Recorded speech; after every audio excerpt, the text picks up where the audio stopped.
All day, every day, therapist, mother, maid, nymph, then a virgin, nurse, then a servant, just an appendage, live to attend him so that he never lifts a finger. 24/7 baby machine, so he can live out his picket fence dreams. It's not an act of love if you make her, you make me do too much labor.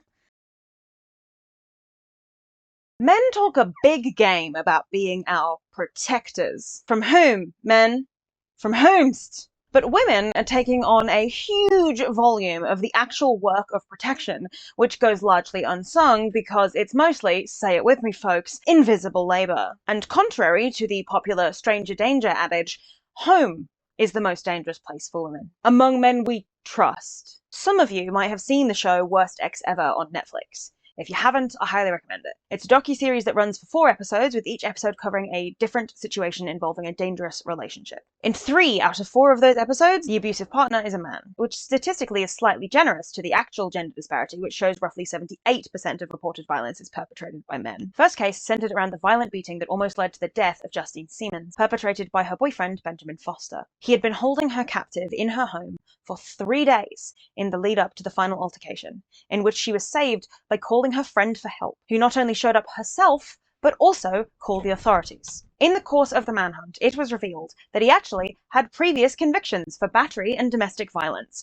from an incident in Las Vegas in 2019 where he held his then-girlfriend captive for 2 weeks and brutally beat her until she escaped while at a gas station. He received up to 30 months in jail for those crimes due to a plea deal that reduced his charges from multiple felonies to just 1, which also settled a previous domestic violence case from 2018. Despite the judge's sentence of 30 months, he was released on the same day he was transferred to a state prison in October of 2021, because they deemed his almost 2 years of jail in the lead up to the trial as time served. He then moved to Oregon, where he met Justine. In December of 2022, she found out about his previous convictions and tried to end things, as well as reporting him to his boss, who fired him. He then stalked and harassed Justine until the incident I previously described, which caused her to end up in a coma, and to this day has left her with brain damage and chronic injuries. The second episode follows Simona Sumasar, who, after she tried to file charges against him for rape, was jailed for 7 months by false testimonies incited by her ex-boyfriend, a man who pretended to be an NYPD officer in order to frame her for a string of robberies that never actually happened. He managed to get her arrested just days before his rape trial, which for some reason did not incite suspicion among the actual police involved.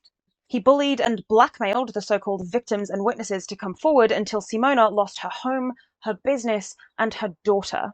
And she was not the first person whose life he had ruined. The 4th and final episode tells the story of Kevin Lewis and his campaign of violence and stalking against his wife, Amanda Canales. While their relationship started well, as they always do, after their 3 children were born, Kevin took a turn. His emotional abuse, mood swings, and controlling behavior escalated until the night he hit her, at which point she took her kids and moved out. He threatened her life if she didn't get back together with him or give him custody of the kids, and while she filed a restraining order, this did very little to stop his escalating behavior. Shortly afterwards, he severely beat her in her own driveway, but because she didn't see him directly due to the beatings, the police couldn't arrest him for the crime, despite the circumstantial evidence surrounding the attack, largely being that nobody else would have done that to her, and she had a known stalker. But alright. Eventually, when he realized he wasn't going to get his way, he colluded with his cousins to kill her. Devastatingly, her sister ended up dying in her place, as Amanda was on a business trip the night his cousin showed up with a gun. Despite all the evidence pointing towards Kevin, he wasn't convicted until his cousin was placed at the scene and admitted to being paid to kill her. It took 4 years between the murder and his cousin's conviction for Kevin's link to the crime to put him in jail, during which time he'd also received a 3-year sentence for assaulting Amanda again. You're kind of looking for this big relief, but it was a 3-year sentence. Eventually, he'd be back. I lost a lot of faith that my sister's murder was going to be solved. As I've said, I'm a prison abolitionist, but there are certain people who will continue to reoffend and are dangerous to the general population if allowed to exist without restrictions. My problem with the prison industrial complex is specifically a problem with modernized slavery and unjust convictions, and especially with the system's complete failure to reform or incentivize prisoners not to reoffend. Putting violent men in a hot pot with hundreds or thousands of other violent men isn't going to solve the problem. It's only going to more deeply ingrain the culture of violence and misogyny into those men. The solution isn't to to just keep sending people to prison. It's to restructure the entire system, which isn't going to happen overnight. I'm not naive, I know that. So until we have created a better system, for safety's sake, I am in support of sending certain offenders to prison, specifically violent offenders who are recidivism risks. However, I'd rather we separated those men from the general prison population in order to avoid perpetuating their violent rhetoric in men who otherwise would not have been exposed to it. I don't want rapists in with the petty thieves, is what I'm saying. Governments, feel free to hire me for all your prison restructuring needs. And, in case you think I'm leaving the other case out, the third episode is about Eric Hill's relationship with his wife Rosa, who from very early on in their relationship would behave controllingly and isolate Eric from his family. But at the time, he'd been so besotted he hadn't seen the red flags. It was only on their honeymoon that he began to have doubts, when they got into a serious argument and she threw a punch at him. Despite being the sole worker between the two of them, Rosa managed to gain control of all of their assets, and ended up kicking him out herself, refusing to let him see his daughter or enter their previously shared home. However, once he filed for sole custody of their daughter, she began to fabricate lies about him in order to stop him, claiming he was inappropriate with their daughter, that he was abusive, and even going so far as to report him to his own job as dangerous, which got him suspended from work.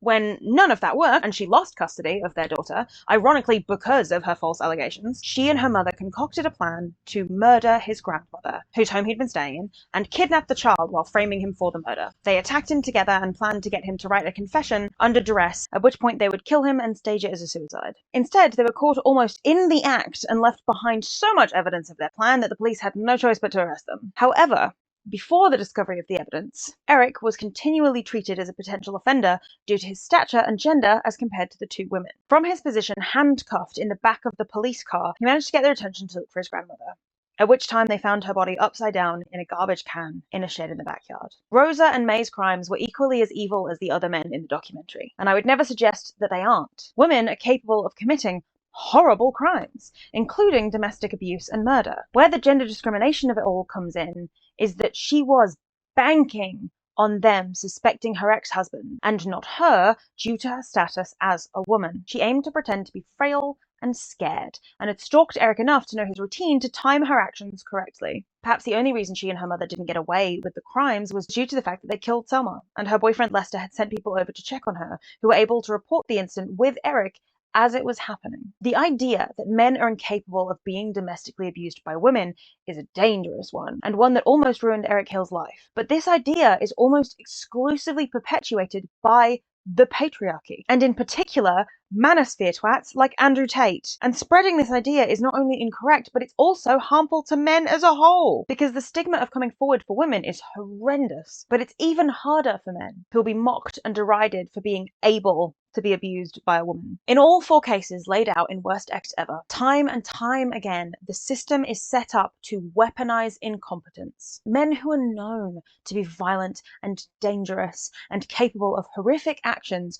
were consistently enabled to get away with them, or skirt responsibility until they were basically caught in the act, often leaving a trail of battered women or even other men in their wake. I've brought up in a previous section the case of a man who had a known reputation of attacking women and girls and filming it, but who was somehow still not arrested, and was allowed to continue that pattern until one of his victims finally shot him. What is the justice system good for if a victim has to find their own justice just to make it end and then gets punished for that justice? The system consistently fails abuse victims of all genders, and it consistently favors violent men. As Jess Hill discovered in her 2019 investigation into domestic violence disputes, despite the idea that men are discriminated against in divorce and custody battles, evidence frequently shows the opposite. I knew that this system was actually biased against fathers, not mothers. I believed then, like 43% of Australians, that vindictive mothers routinely lobbed abuse allegations at their ex-husbands to stop them seeing their children. But then I started reading their court documents and the research. She discusses numerous reports over the years that show the system to benefit fathers and routinely label mothers who came forward with domestic abuse allegations as hostile, and discusses how these attitudes to custody battles can be severely damaging to children and pose a real and present threat to their safety. For example, she cites a 2010 case in Tasmania where a father who was already on the sex offenders registry for possessing indecent images of children was in a custody battle for his 8 and 10-year-old daughters. His ex-wife had requested only supervised daytime contact, and his children had both expressed their discomfort with staying alone with their father, but refused to elaborate as he was not only still their father, father, who they loved, but they also feared him finding out what they'd said and the possible consequences of that. In his judgment, Justice Robert Benjamin of the Hobart Family Court accepted that the father had demonstrated inappropriate affection towards his daughter.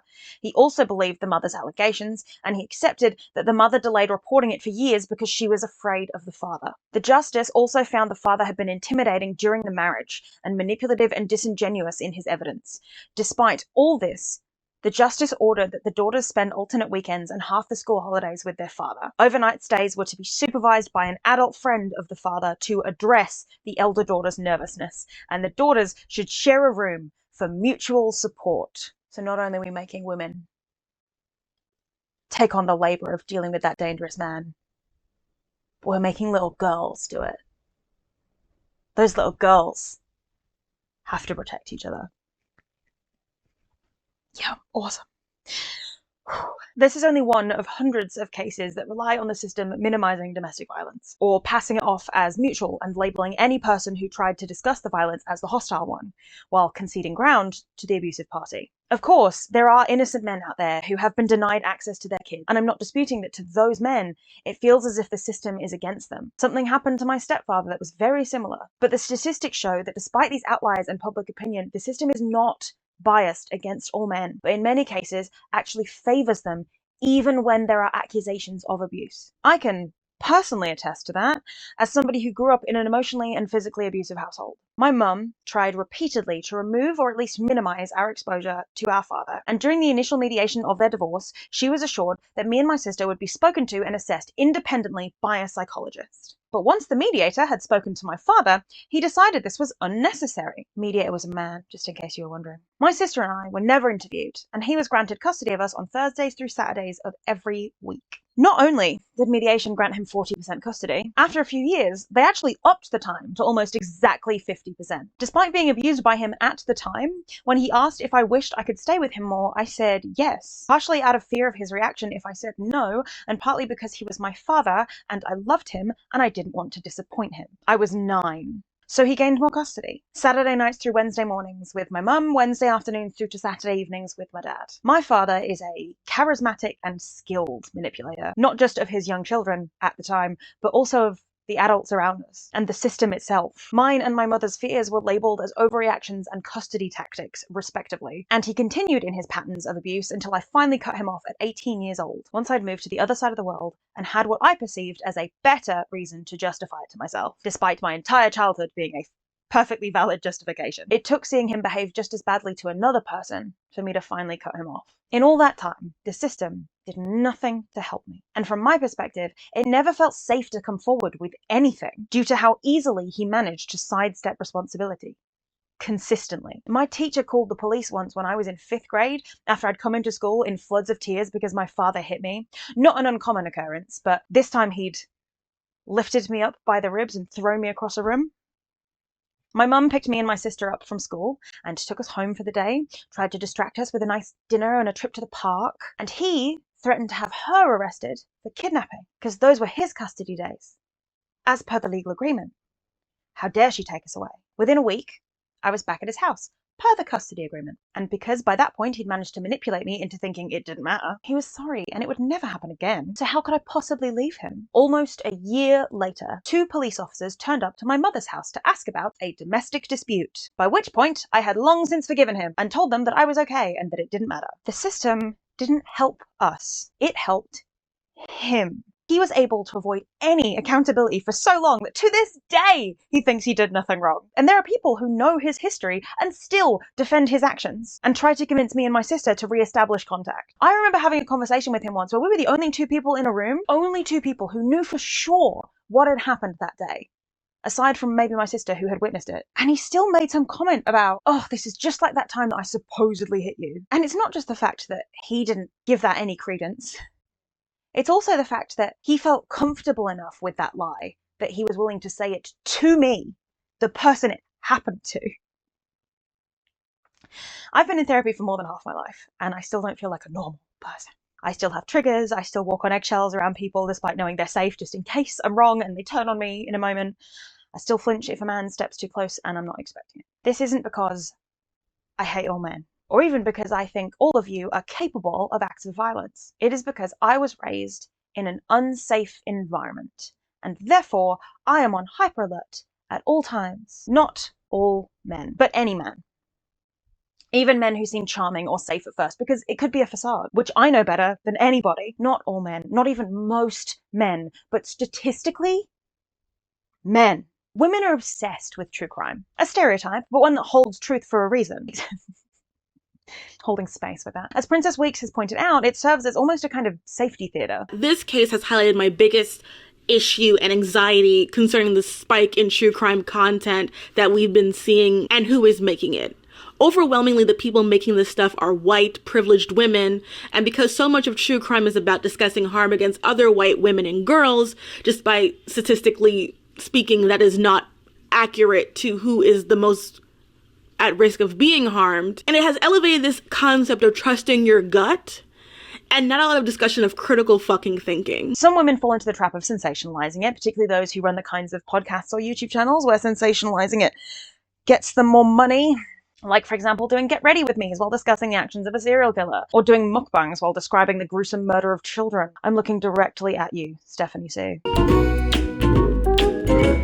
Hi everyone, welcome back to my channel. My name is Stephanie, and today we are back with another mukbang.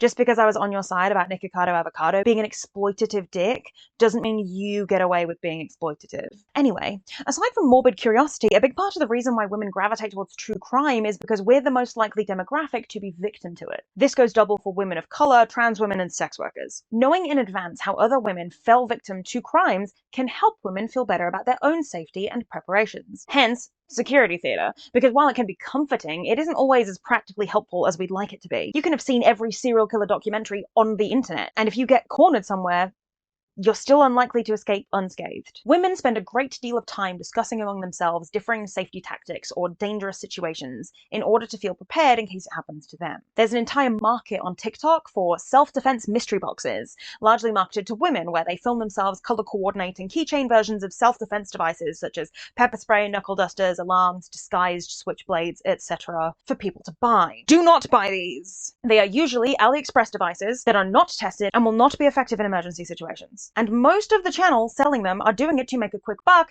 and not because they're actually invested in women's safety. They're doing it because there's a market for it. Women's hypervigilance is one of the most unspoken yet prevalent parts of society across race and nationality and culture. And it takes a toll. Avoiding walking home alone, learning self-defense, or being hyper-aware of your surroundings, all of that is exhausting. I talked about it previously in my video about how to spot abuse. But it goes further than that because it starts to affect our quality of life in other ways too. Paying to get Ubers instead of walking costs money. Refusing to go certain places due to safety concerns inhibits our social lives and freedom of expression. As previously mentioned, stress physically affects us more than men. Of course, it's no battle of the Somme, but it is a constant battle. It's a battle to even convince some men that this level of anxiety is necessary. I remember getting into an argument with my straight male first-year uni flatmates because they were trying to convince one of the girls to come clubbing with them and didn't understand why she wouldn't go. I wasn't going out because I didn't, and our other female flatmate was away for the weekend. So this girl, let's call her Honey, didn't feel comfortable going out. They were badgering her about it until she admitted she wouldn't go out without other girls. And one of them got upset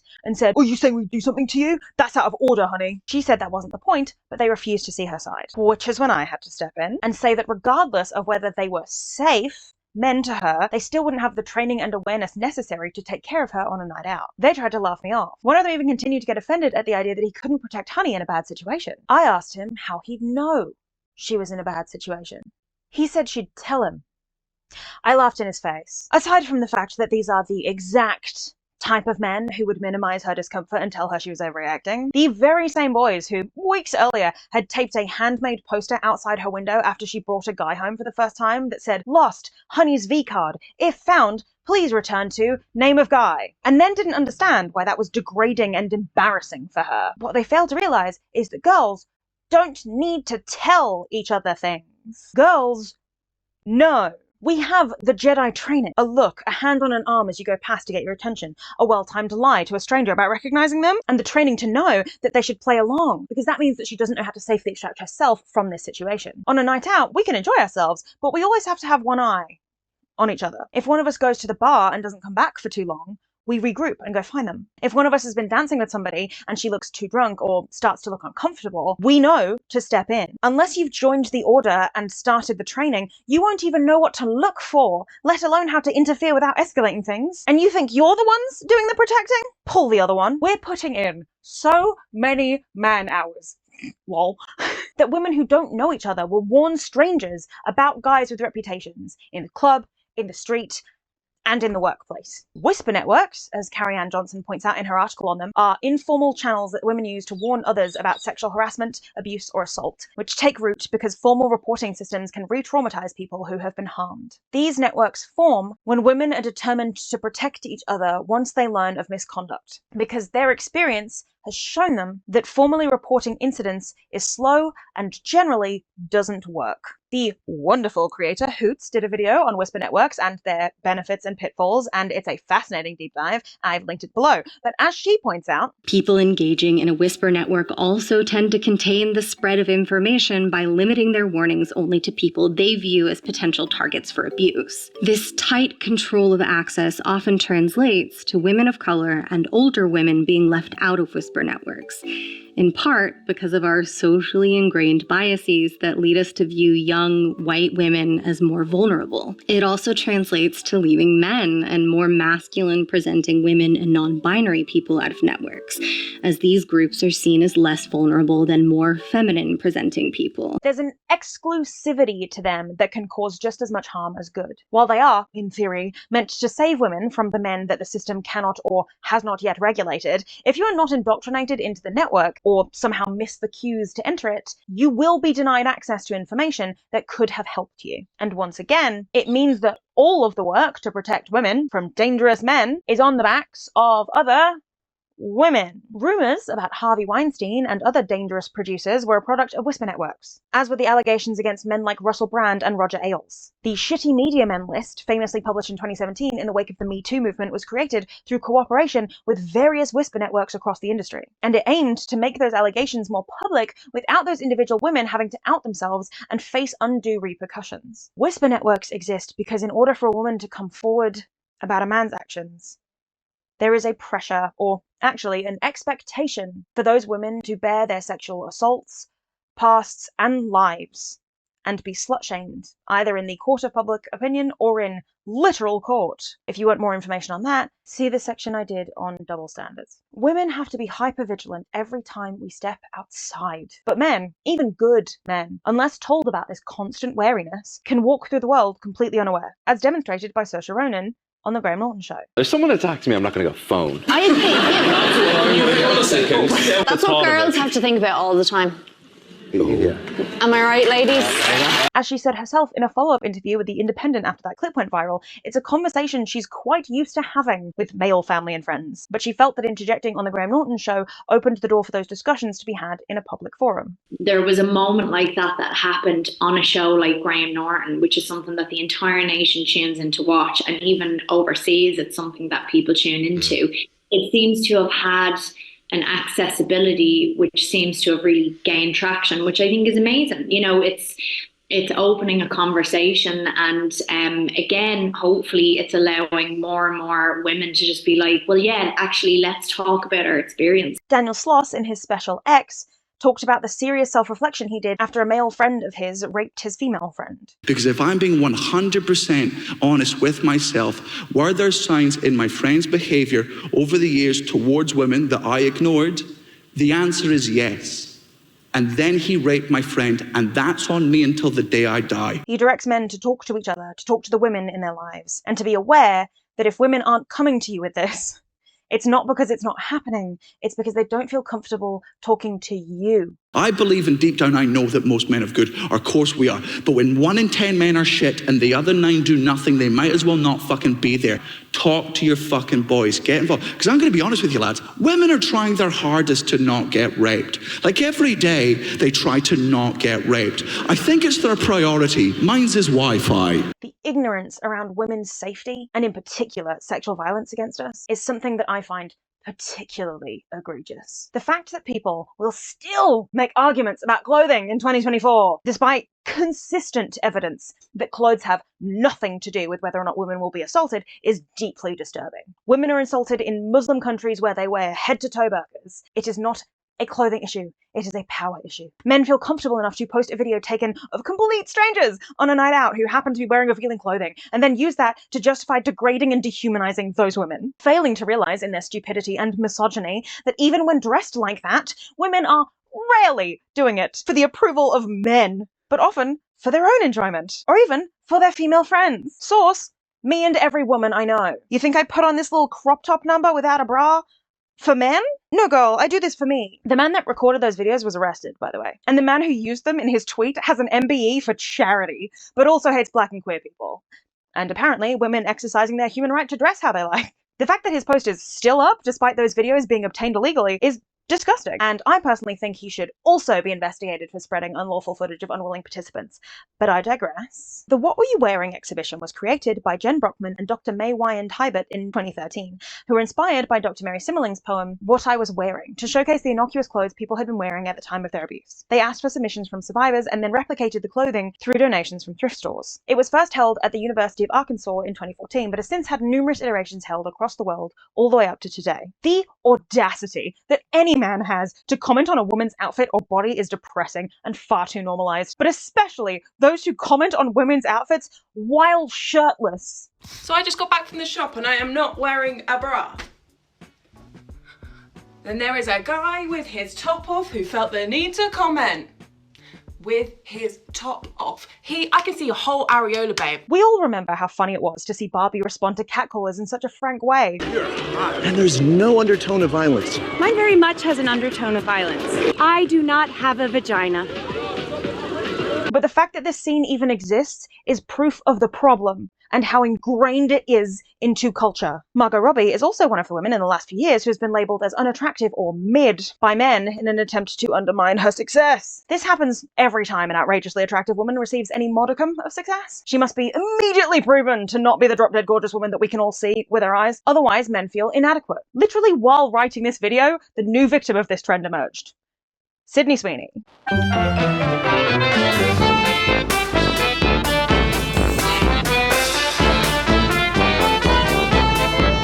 Men, I'm asking this completely seriously. Deadass, do you even like women? I am so serious.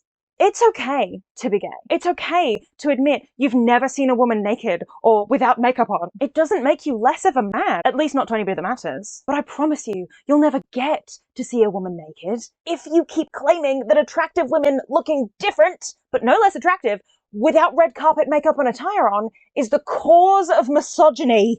No, King, you being upset that there's a difference despite the demand for perfection from women is misogyny. This includes men who post photos of women with natural beauty who also clearly have makeup on. Your ignorance is cute, but the misogyny that comes with it is not. And this guy comes up to me and he's like, I just wanted to say that you are so elegant. You are such a natural beauty. My jawline cost $10,000. My lips are clearly fucking done. My hair is $2,000. My lashes are $200 every 2 weeks. I don't understand. This is how much I can raise my eyebrows. I have enough makeup on to season a fucking wok. And men are just like, you are just... They don't make them like you these days. Yes, they do. A lot of the phenomenon around this and around the power and control in sexual fantasies and violent fantasies has nothing to do with women and everything to do with power and everything to do with wanting to please other men, wanting to live up to other men. That's why so many of these men seem like they don't even like women. They'll take any opportunity to deride women's appearances or voice or body or whatever else. They're not doing that for themselves. They're doing it for the approval of other men. That's all they care about. They just want the approval of other men. If you spend all of your time thinking more about how other men will judge your preferences and the people you're attracted to than you do just actually deciding and finding out what you're attracted to, I don't know what to tell you, man. You might be a lost cause. Sydney Sweeney is not even my type, you know? Like, I think all women are hot. Do not get me wrong. She's not what I would call my type. But I have eyes. I have astigmatism. But I can still see her with those eyes. You know what I'm saying? We're expected to be womanly and then punished for it. Because if we're too feminine, that's equally as bad as being too masculine. The fetishization of women's bodies is so rampant and normalized that every few months we ignite a new discourse related to our autonomy, whether that be the sexualization of breastfeeding, the policing of revealing workout outfits, while the same men commenting on us wear shorts that basically leave nothing to the imagination, or the frequent refrain that Yasmin Benoit can't possibly be asexual because she wears revealing outfits. Boobs aren't inherently sexual. And if you want to argue with me about that, go do it under this video and leave some room in my comments under this one for the rest of the manosphere boy complaints. In fact, it's so destigmatized that one Twitter user felt comfortable to use this template, let's extremely loosely refer to this as a meme format, which had previously been used for fictional characters, still gross, to be clear, but this is worse, and then post this image to the internet. Yes, that is in fact an image of famous women and what the OP imagines their pubic hair looks like.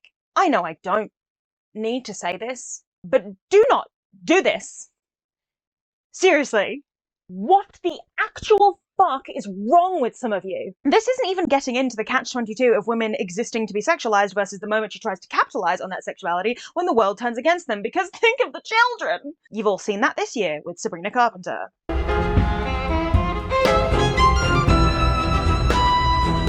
But it's been a thing since the birth of celebrity, from Marilyn Monroe being dismissed due to the existence of her nude photos, all the way to the overblown reaction to Miley Cyrus twerking. When women take control of their own sexuality, it's always somehow a gateway to worse things.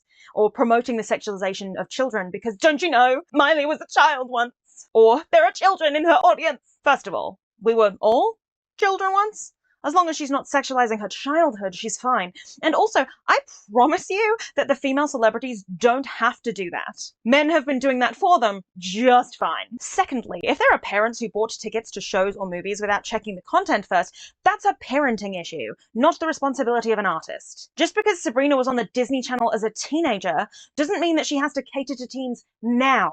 In fact, almost all her music is extremely clear in its message of female sexual empowerment. Doing a bit where she mimics a sex act on stage is not setting feminism back, nor is it the woke left going too far. It is simply a fun bit, and you'll need to calm down. No clothing is asking for it, and being angry at women's sexual liberation and justifying it with concern for their safety, or the safety of children who might be watching, makes you a part of the problem, not the solution. The same goes for those well-meaning adults who tell us as teenagers that it's normal for sex to hurt the first time. It's possible, but it's not normal. First of all, there is no normal when it comes to sex. It's different for everybody, so jot that down. The first time can be uncomfortable, you might bleed or become anxious, but if your partner's being careful and you are communicating, it should not hurt. And if it does, they should be stopping and checking in with you. Everybody's first time is different, and virginity is a construct, but you should always make sure to communicate with the person you're with and trust them enough to stop when asked. That one's very important, especially if you start feeling pain. While some of the people repeating the misconception are well-meaning, it only serves to create an unhealthy relationship between women and sex before they've even had it. It's something to be anxious about, even afraid of, and that's on top of the atmosphere around virginity being something you both have to lose in order to be an adult, yet have to protect in order to remain pure. Once again, it's a social construct, not a medical one. And, you might have noticed a pattern, this also makes it harder for you men. The constant internal labor associated with placing value on women's sexual escapades is only going to make it harder for you to have a fulfilling relationship, because you're spending all your energy on pointless bullshit and not enough time trying to get to know women as people. The amount of cope online from men who have never had a fulfilling conversation with a woman in their lives, trying to claim that the world is just discriminating against them, are wrong. And unfortunately, there are public figures out there who are agreeing with them, not because it's true, but because they know that the more lonely and desperate these men become, the easier it will be to manipulate them. Boys, I mean this with all the empathy in the world. You not being able to date is a you problem, not a woman problem. As this person points out, sometimes it's a case of putting down the dating apps and putting yourself out there. Sometimes it's about doing work on yourself before you inflict yourself on other people. Some men don't know how to hit on women without being disgusting. and they'll get angry about being rejected or berated for that behavior as some kind of woke response, when actually they just need to learn some decency. Some men get rejected one too many times in their teen years and have internalized that into a self-hatred so strong that if they don't turn it outwards onto women, it'll kill them. But that hatred turned outward will only further their descent into misery. Some men would rather say, I'm autistic, so I'll die alone, than find out how to date autistically, because that involves work. Do you know how many autistic women I know in relationships? It's a lot, King. Skill issue. Autism as an excuse for bad behavior is also something that seemingly only works in men's favor and not women's. When MasterChef presenter Greg Wallace was exposed for a pattern of inappropriate behavior over a period of years, he blamed it on undiagnosed autism. Women wouldn't get away with that behavior in the first place, let alone be able to excuse it after the fact with the whole, oh, whoa, I didn't know any better shtick. Sorry, Greg, not good enough. And also ableist of you. To ensure that the public image of autistic men is of those who don't understand how consent works and are unable to emotionally regulate. As Blind Ambition, an international disability inclusion consultancy, stated in response, attributing inappropriate sexual behavior to autism is both misleading and potentially harmful. Autism spectrum disorder is characterized by differences in social communication and behavior, but it does not inherently lead to continuous sexually inappropriate actions, especially when this behavior has been pointed out. Indeed, many people with autism will be especially cautious if they suspect or have been told that they make inappropriate comments, often saying nothing at all or avoiding certain discussion areas. Such generalizations perpetuate damaging stereotypes about autistic individuals, wrongly suggesting that they are predisposed to misconduct. While there is a disproportionate number of neurodivergent men in manosphere and incel communities, as touched on by FD Signifier in his essay on the topic and First is Tragedy's response, that is not an excuse. Autism or any other form of behavioral disorder is not an excuse for toxic or harmful behavior. It might help better understand it and better figure out ways to address it, but no one should get a pass on the type of harm that people in the manosphere participate in just because there's a high propensity for certain marginalized neurotypes to follow this ideology. Tons of people are autistic and don't become misogynist. In fact, the vast majority of autistic people do not lean into misogyny as an identity. There is also recent evidence that 9 out of 10 autistic women have experienced sexual violence. For men to be able to hide behind their diagnosis as an excuse for a decades-long pattern of vile behavior or their descent into inceldom, while women with that same diagnosis are twice or 3 times as likely to be victimized than even neurotypical women who are already more likely to be victimized than men and are less likely to exhibit the same inappropriate behavior, that tells us only one thing. It's not an autism issue. It's a societal one. The imbalance, even just in Greg feeling justified to use it as an excuse, makes that clear enough. It also feeds into a narrative around how people, particularly women, are perceived as sexual beings. Men are given license to behave however they like. See the entirety of Trump's presidency. Every man that ever got away with decades worth of behavior. And the concept of locker room talk. While women, men's sex, but become a chewed up piece of gum or a crushed flower or whatever stupid abstinence metaphor they use nowadays if they sleep with more than one man. Even if they believed that man was going to be their forever person and then it turned out to not be the case. Also, us becoming less valuable once we've had sex is actually just a way for men to justify raping us. Did that make you uncomfortable? It should.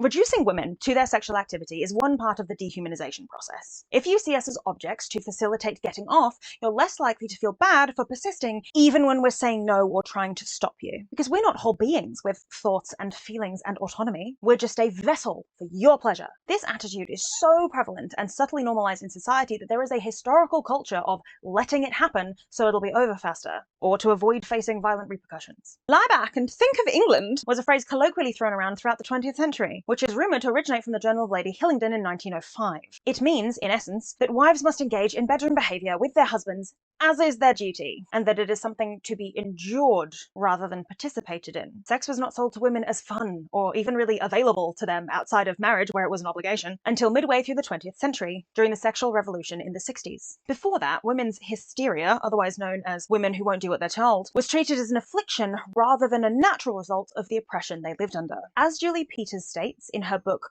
Want, 8 Steps to Recovering Desire, Passion and Pleasure After Sexual Assault, the subjugation of women's desire and sexual freedom has always been used as a tool of oppression. The patriarchal fear of female pleasure was perhaps most salient during the centuries of witch hunting, when mostly women were tortured, often sexually, and killed in brutal ways. The first trials started in the 14th century and hit a fever pitch in the 16th and 17th centuries.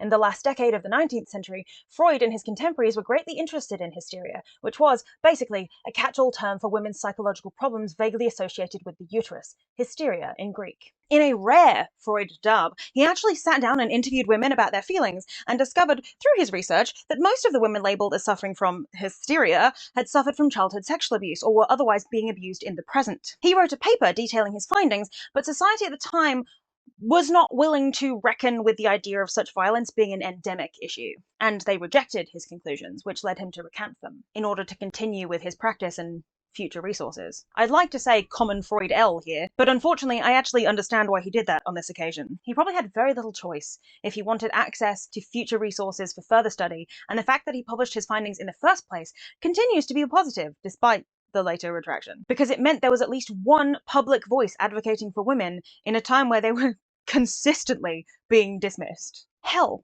even the vibrator, something recognized in today's culture as a symbol more of liberation than oppression, was originally used to treat hysteria. Rainey Horowitz on the History of Advice states, according to historian Rachel Maines, physicians provided pelvic massages for thousands of years to female patients without it being considered erotic or sexually stimulating. After the Western Industrial Revolution, physicians began using electric machines in medicine, including the medical vibrator, which researchers theorize was used to more efficiently bring women to a hysterical paroxysm. Until the 1920s, physicians used vibrating massages as medical devices for treating hysteria at a time when doctors diagnosed women with hysteria as a sweeping diagnosis. Yes, you heard that right. Not only were they using vibrators to treat female mental health from the late 1800s to the early 1900s, but doctors had also historically provided so-called pelvic massages to women for thousands of years. For some reason, these male doctors discovered that women felt better after orgasming. Shocking news. Truly.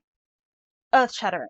Tell me you've never pleasured a woman without telling me, 19th century doctors. But actually, this little piece of history gets worse. Buckle in, girls. In fact, the device was originally invented by Joseph Granville, a British physician in the 1880s. Granville thought that vibration powered the human nervous system, and he developed the percuteur as a medical device for stimulating ailing nerves. Current medical opinion held that hysteria was a nervous disease. Yet, Granville refused to treat female patients, simply because I do not want to be hoodwinked by the vagaries of the hysterical state. The vibrator began as a therapy for men only. So let me get this straight. This device, which was later used as a way of dismissing women's actual mental health and emotional concerns by attributing it to their nerves, was invented by a man who acknowledged that his device was created to stimulate nerves, but refused to treat women because he didn't trust women's own recountings of their experiences and needs. You literally cannot make this up. What the fuck? Every time I think I can't get more depressed while making this video, a new man from history raises his hand and lowers the bar. This attitude around women's sexuality affects us all, but it can be particularly dangerous for sapphic, as in lesbian, bi, pan, etc., and asexual women. As Angela Chen discusses in Ace, my ideas about the humiliation, repression, and the meaning of liberated sexuality did not come from nowhere. For so long, women have been encouraged to deny our sexual needs and instead serve the needs of men. Our worth is tied to sex. We are sexualized until we are too old, yet shamed and policed for being sexual ourselves, prevented from exploring what we desire or are allowed to desire. And this is doubly true if the women in question aren't straight. You'll note she doesn't mention that there's ever a threshold that's too young to be sexualized. Weird that. While women's sexual freedom has become a symbol of our liberation, asexuality, or even as Angela points out, vanilla sexuality, becomes a sign that someone is allied with backward, conservative political beliefs. Love isn't owed, and neither is sex, but for some reason that idea is seen as politically transgressive in the age of sexual enlightenment. In the same way that women who want to be stay-at-home mums are derided as backwards, even ones who don't buy into trad-wife ideology, because we fought for your rights to not be repressed, so why would you reject that freedom? What a lot of people fail to realize is that for some women, choosing to be a stay-at-home mother is exercising that freedom, because she's doing it in a world that is better set up to protect her if that goes wrong, as opposed to not even 50 years ago when divorce or government assistance was considered rare and massively stigmatized, if it happened at all. We fought for women's rights to make their own life decisions without fearing negative repercussions, which includes those women. This is a problem even in the queer community, within which there are factions of people who don't understand why we are included. While it's easy to dismiss straight women's unrestrained sexual behavior as compet as a way of diminishing her autonomy or looking down on her, it's much harder to do the same to sapphics, who sleep with predominantly women, or ace people. Asexual people should be allowed to exist within the context of liberated sexuality without having to constantly justify it to everybody. I don't have to sleep around to prove that I'm a feminist. I also don't have to abstain from sleeping around to prove I'm a feminist. I can support my fellow women in their slutty actions, respect ladies, while using my own autonomy to avoid sexual contact with everybody. Not for weird radical feminism uses, but just for me and my needs. For my Maslow's hierarchy pyramid. But unfortunately, that doesn't mean I'm safe. Violence within relationships, particularly sexual violence, has been overlooked for most of history. Given the context I mentioned earlier about sex being a duty of women within marriage and the fact that marital rape wasn't classified as a crime anywhere in the world until South Australia updated their law to remove the immunity from prosecution for sexual crimes formerly granted to husbands under the law in 1976. For context, that's the year my mother was born. Before this, rape of a married woman was only really seen as a crime if it was committed by a man she wasn't married to, as it was classified as a crime against a man's property under coverture, which was a common law concept that once married, women were seen simply as extensions of their husband's authority, despite the doctrine laying out a marital unity. A woman's legal existence as an individual was entirely subsumed by her husband, who gained control of pretty much everything. This is why, even up until recently, if letters were addressed to a household or a couple, they'd be Mr. and Mrs. John Smith, as it was considered correct etiquette never to separate a man's first and last name. Even after women were widowed or separated, they'd be referred to as Mrs. John Smith in deference to their husband, erasing their own identity entirely. Women were property, and therefore could be treated how the owner preferred. To this day, some countries and states don't recognize the concept of marital or coercive rape. This includes the concept of corrective rape, which has been used inside and outside of relationships throughout history to bring women into line. In the United States, the actual causes of corrective rape are usually ignored or de-emphasized, thereby perpetuating the rates of sexual violence. Sexual violence is often framed in terms of the personal dynamics of a relationship rather than as a problem deeply rooted in traditional gender and sexual orientation norms. Americans seem to have a distorted, depoliticized view of rape, one that fails to include anyone but heterosexual women. However, corrective rape is political, systemic, group-based violence. Queer women and ace people are in particular danger from those people who seek to cure our supposed abnormality through sex, or even see our orientation as some kind of challenge. An article in the Hastings Women's Law Journal in 2019 explains, corrective rape originally referred to rape perpetrated by straight men against lesbians in order to correct or cure their homosexuality. It is a punishment for being gay and for violating traditional gender presentation. This motive is usually made clear through verbal abuse during the act, which focuses on teaching a lesson to the victim and doing a favor by showing her how to be a real woman.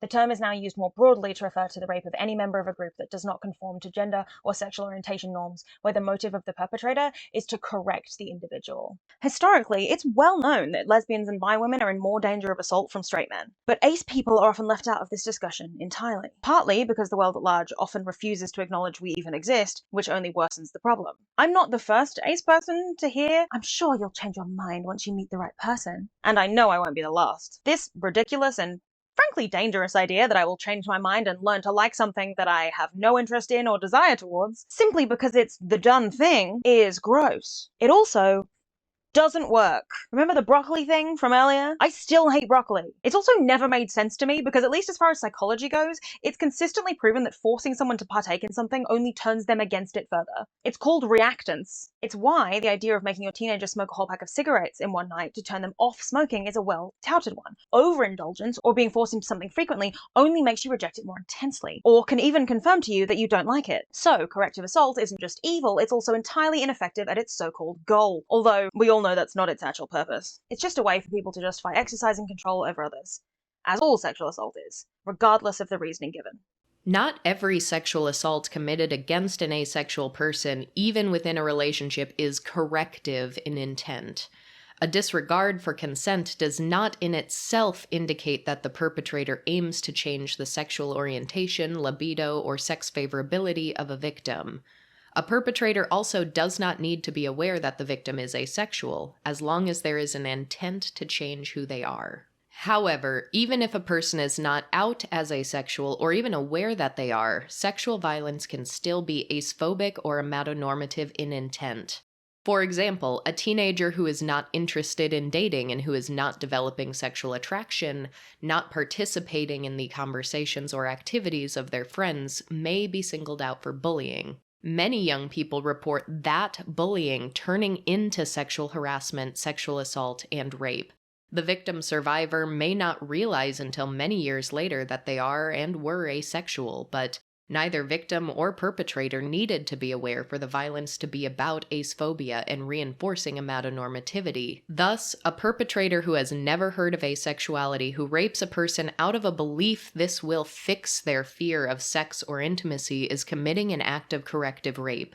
They are trying to enforce sexual and relationship norms through the use of violence. Courtney of the Ace Couple, whose voice you just heard, also did a brilliant podcast episode breaking down this study with Kate Wood, the person who conducted it, which I highly recommend listening to if you're interested. We're trained to expect the attitude towards asexuality or queerness to be one of rejection and dismissal, because that's not normal, which is why dating for ace people is an even bigger minefield than allo women. Because not only are we hyper-vigilant to all the same red flags as them, but we have the added fear that we could meet somebody who claims to accept us as we are, and only once we've let our guard down do they reveal their true feelings and use that to bully, coerce, or outright force us into performing sexual acts. We're often restricted to dating only other ace people in order to be completely certain our partner won't assault us or blame our asexuality on their cheating or abusive behavior because we're not living up to their expectations for a relationship. Not all allos, obviously, but enough of y'all, usually but not exclusively men. Societally, men's biggest fear is being falsely accused of rape or domestic abuse. Women's biggest fear is being raped or murdered. Asexual people's biggest fear is being raped or murdered, and then having people hand-wave it away with baseless justifications entirely rooted in compulsory sexuality. A man can only go for so long without sex. Of course he was going to snap. Just victim blaming times 5. That's not normal. That's misogyny and rape culture. And if you think statements like, "you'll change your mind if you meet the right person," are innocuous, you're helping to perpetuate it. Women have to be aware every second of every day of everything around them and anything they can do to mitigate some harm coming to them for daring to walk down the street. That level of constant hypervigilance is exhausting. And while it is probably the single most prevalent form of invisible labor in existence, it's not even the final kind of labor we need to discuss. Because there's one more level to this that has become more and more pervasive in recent years, because we're so busy yelling, "not all men," to placate them in case the one time we forget to say it, they decide to kill us. The one that actually inspired me to make this video in the first place. The invisible labor of being required to say, "not all men." All day, every day, therapist, mother, maiden, if then a virgin, nurse, then a servant, just an appendage, live to attend him, show that he never lived. A whole lot of labor, 24/7 on my baby machine, so he can live out ends with that be a bad thing. It's not an act of love, if you make her, you make me do too much labor. I'm going to film the rest of the video from here because the day that I decided to film all of this was also first day of my period. So I've been in excruciating pain the entire time I've been filming. I'm only leaving this in the video because it backs up my earlier points in like the first section about the way that women's health problems are just completely ignored. I'm gonna throw up for real. Okay. The labor of respectability politics is exhausting to all marginalized groups. When the Black Lives Matter protests happened and some idiots responded with, "actually, all lives matter," it was easy to see where that logic came from, but it was equally as easy to disprove it. Sure, all lives do matter, but saying that Black Lives Matter doesn't disprove that. The black person who hears it in response to their statement now has to do additional labor in order to explain why their campaign for their own human rights does not undermine the average white person's, but the white person's refusal to acknowledge the original point does undermine theirs. If somebody is campaigning for an endangered species like the rhino, it doesn't help anybody for you to go, "but why are you ignoring the orangutan?" The orangutan also needs help, but that's not what this campaign is about, and having to argue with protesters who don't understand why you can't mention that other animals are endangered is not only not helping, it's actively hindering the process. Queer people having to argue against conservatives labeling us as groomers is a similar kind of labor. There is an expectation that in order to integrate into society, we should excommunicate members of our community that represent degeneracy. i.e. trans people and drag queens. And for those of us who refuse to do that, we have to then spend a great deal of time arguing with people about the non-existent dangers that trans people pose to society. As Joyce Carol Oates dealt with recently when a random TERF descended on her post about a completely unrelated issue, with the comment, "Now imagine a rape survivor facing a man in her restroom." Something not only irrelevant to what Joyce was discussing, animal abuse, but also entirely based in hyperbolic fear-mongering against trans women. The "so you hate waffles" fallacy is evergreen. Joyce responded in the only correct way, by posing her own completely irrelevant hypothetical not based in real events. Imagine a man facing an armadillo in the restroom. Scary. As a result, she was besieged by TERFs, who all rushed to tell her that not only was she belittling assault survivors, but she was also dismissing the trauma caused to assault survivors by the existence of trans people in bathrooms. Joyce responded to these people with aplomb, her most biting response to a woman who claimed that her 16-year-old former allied daughter doesn't want boys in her bathroom and is more apprehensive of trans women than regular boys or men. Yeah, I wonder where she got that from, Jane, considering you're so brain-rotted with trans hate that you're trying to argue with a famously polarizing, opinionated, and verbose author on Twitter. Joyce had this to say. Trying to understand why this is such a trauma for so many women. Are these restrooms at shopping malls, in restaurants, at schools? Judging from the hysteria on Twitter, there seems to be an epidemic of boys and men in restrooms across the US, yet no one I've queried has ever had any traumatic experience in a public restroom. We knew there were two Americas, but had no idea there is an America besieged by men in women's restrooms, and an America in which men in women's restrooms does not rank on any scale of problem. Joyce, I don't agree with you about everything, but I sure do love how willing you are to go to bat for the trans community. Not least because it means that, at least temporarily, those TERFs are directing their ire towards somebody who isn't trans, which takes the labor off our community for a little while. Palestinians, or supporters, being required to disavow Hamas before they call for Palestine's freedom from Israel, despite Hamas and Palestinian civilians being two separate things, or having to qualify a call to end Zionism with a promise that they are not anti-Semitic, falls under the same umbrella. I shouldn't have to say, not all Jewish people, when discussing Zionists, because not only does that take away from the issue at hand, it also upholds the implication that Zionism is Judaism, which it isn't, and that being anti-Zionist is tantamount to anti-Semitism, which it's not. Not all men is a qualifying phrase we add, not because it actually helps, but because for some reason, if we don't, men assume that we're talking about all of them when we discuss misogynistic, negative, dangerous behavior. Which is interesting. Why are you just assuming you're included in my direct dissection of bad men? Why do I need to cater my explanation of suffering under patriarchy to make sure I don't alienate you just in case you decide that my comments on the patriarchy are directed at you personally? Why do we, as the oppressed, have to be nice to our oppressors? For women and queer folks, the labor of respectability politics is not just in having to justify every negative statement we might make about misogynistic actions with not all men. It's also in the emotional toll of never knowing which man to trust. I've already talked about the ways the system is set up to fail, but let's dig even further into that. How can any woman feel comfortable calling the cops to report a domestic incident when cops kill and injure more women in domestics than any other demographic? Research suggests that cops are anywhere between 10% and 50% more likely to commit domestic abuse than the general population, depending on the country the study has taken place in. In fact, while researching this video, I wanted to check the commonly spread statistic that 40% of cops committed domestic violence, and when I looked on Snopes, the correction made me laugh because of how bleak it was. It's true that two studies conducted in the early 1990s cited 40% as the percentage of police officers who admitted domestic violence occurs in their families. However, one of those studies used an overly vague definition of violence that the researchers said could have been interpreted in multiple ways. The other study muddied the issue by including abuse perpetrated by officers' spouses in its data. The percentage of officers in that study who admitted specifically to perpetrating domestic violence was actually 28%. 28% is still outrageously high. If 28% of teachers admitted to abusing kids, we'd be rioting in the streets. Also, when educators do abuse kids, they're put on a registry or removed from education and not allowed to reapply. When cops are found to be abusive, there is very little, if any, action taken against them by their peers or supervisors, because it's baked into the culture of policing. On top of this, as Leah Wang points out in her response to the 2022 Bureau of Justice Statistics survey, more and more police are threatening or using force force against women. Women accounted for an alarming 31% of all people experiencing the threat or use of force by police, and over half of women, 51%, who experienced threat or use of force in their most recent police interaction reported that such conduct by police was excessive, a result which is up a significant 8 percentage points from the last survey in 2018. And Black and Indigenous women are significantly more at risk. As Kimberly Crenshaw states, awareness of the level of police violence that Black women experience is exceedingly low. As a consequence, reporters don't lead with them, policymakers don't think about them, and politicians aren't encouraged or demanded that they speak to them.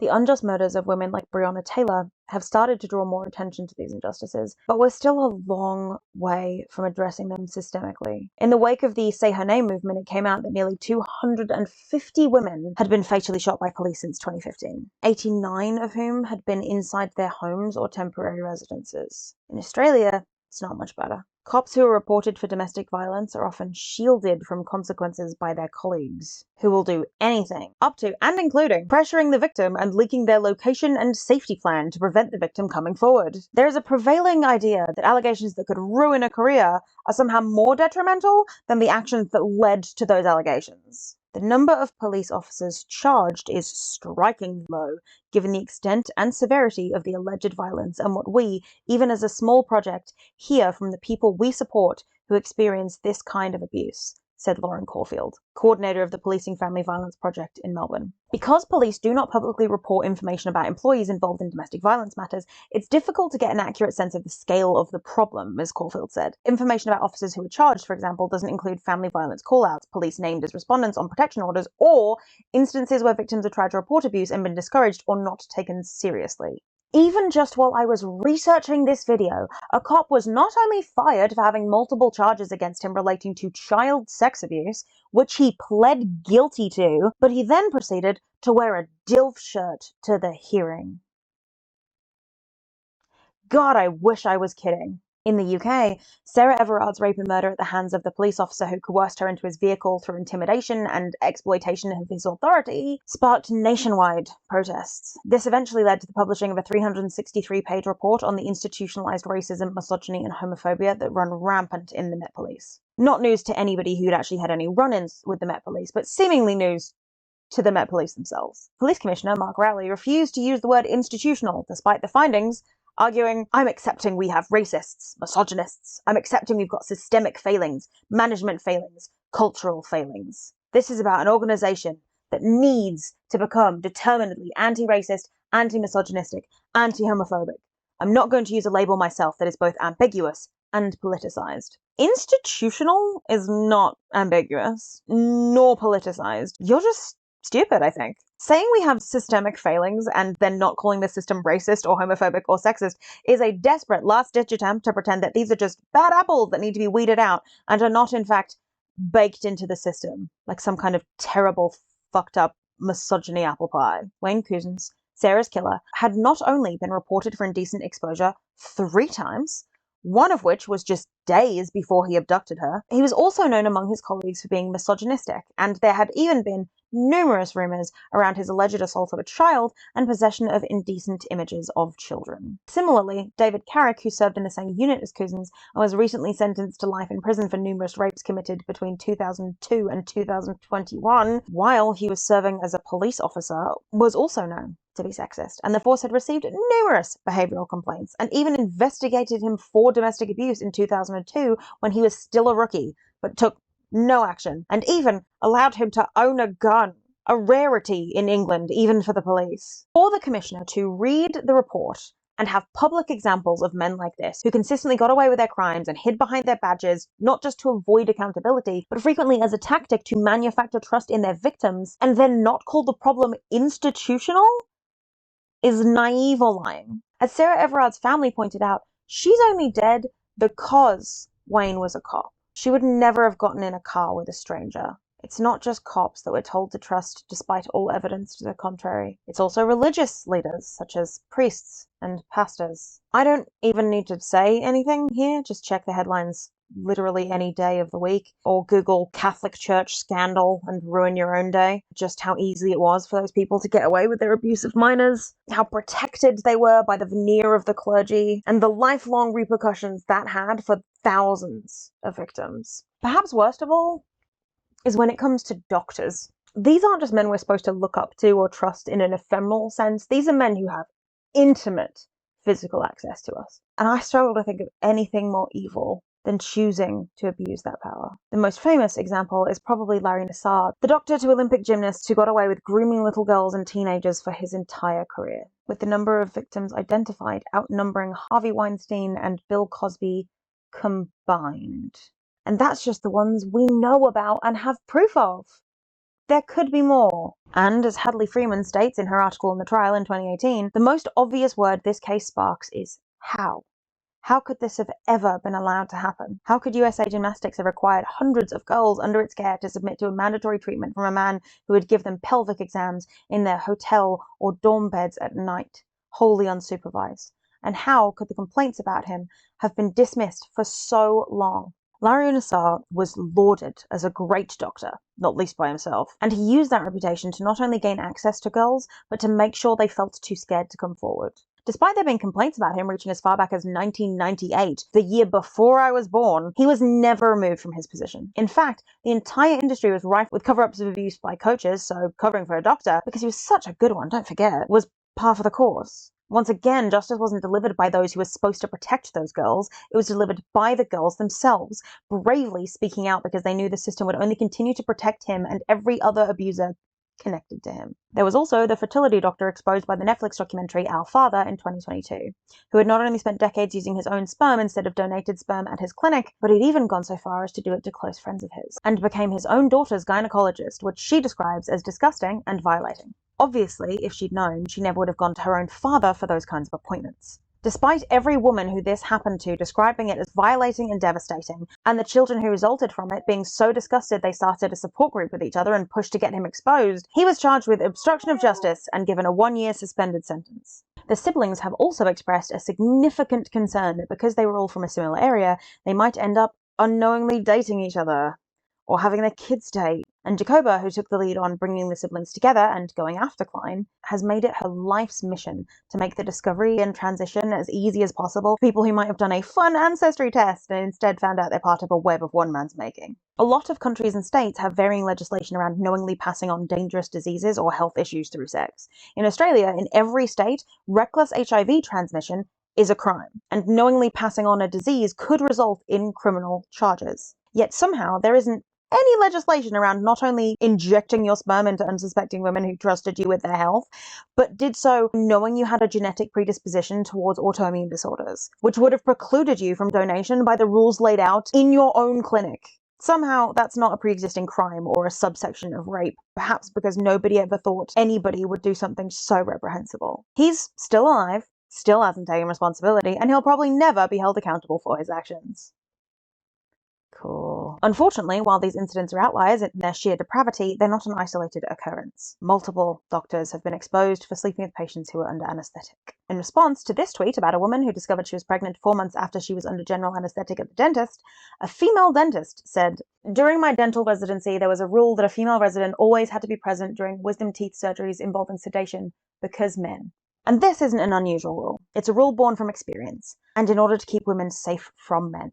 Not all men, but doctors and dentists and nurses who have access to unconscious women and choose to violate them just because they can. Your body, my choice, right, boys? How deeply ingrained is that idea in male identity that even as medical practitioners who've taken a literal oath to do no harm, you'll prey on vulnerable women given the chance? And then there's the celebrities. The public figures who pride themselves on their progressiveness, or even build their entire image around it, only for it to be revealed that it was all a lie.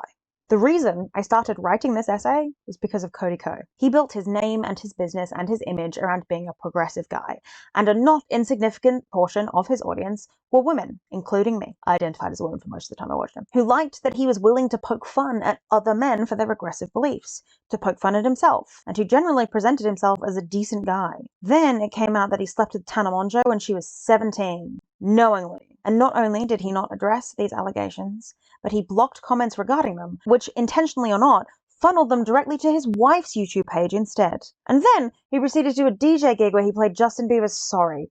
I wish I was making this up.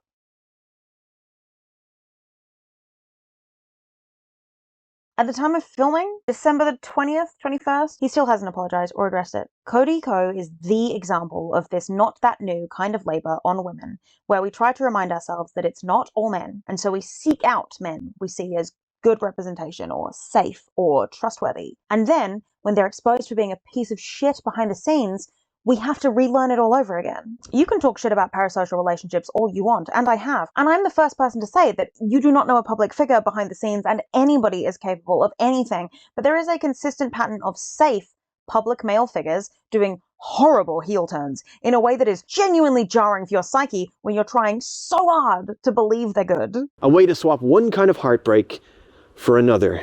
Because basically Neil Gaiman is not special. Not as a writer, not as a man, and not as a monster. Neil Gaiman is, at best, a weak-spirited fellow in the face of forces that make sexual assault so fucking normal.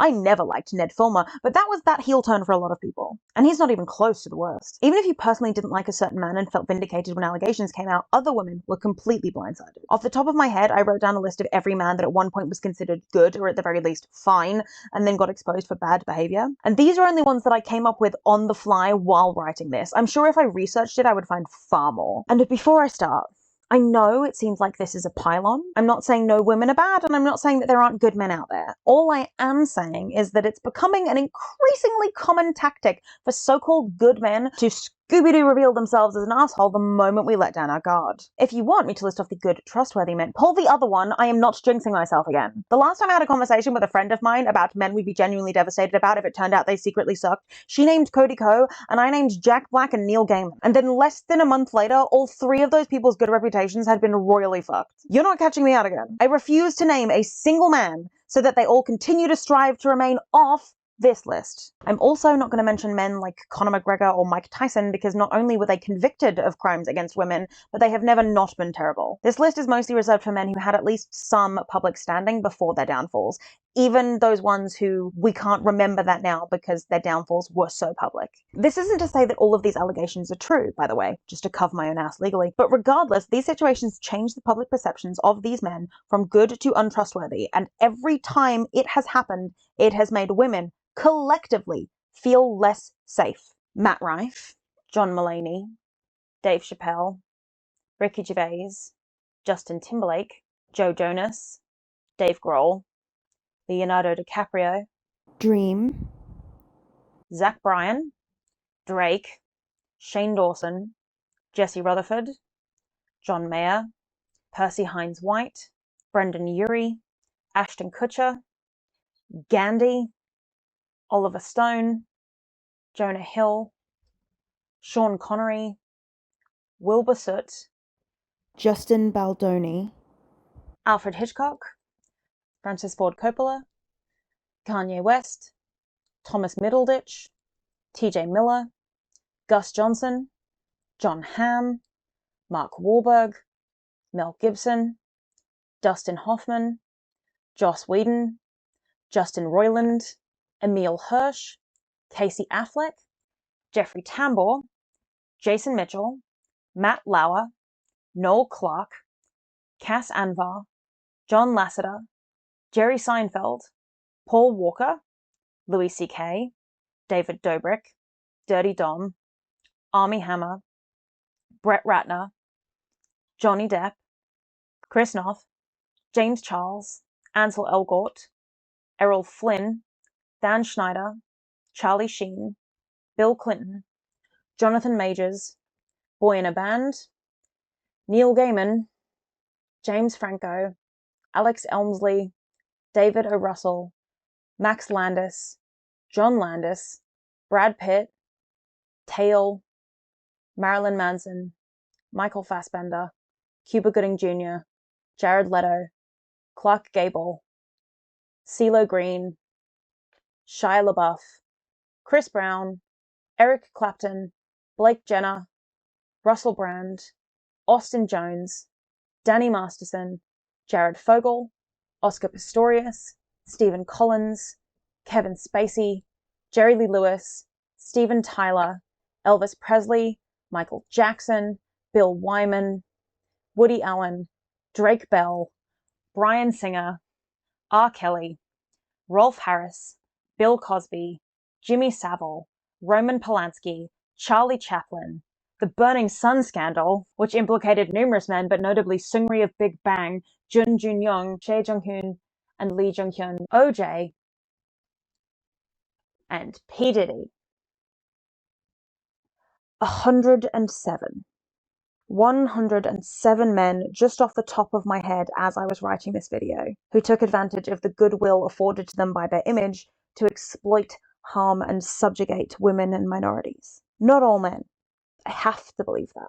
I have to remind myself every day that despite the systemic, institutionalized misogyny running rampant across the world, that it doesn't mean men as a gender are inherently evil. Not all men. But 107 without having to try.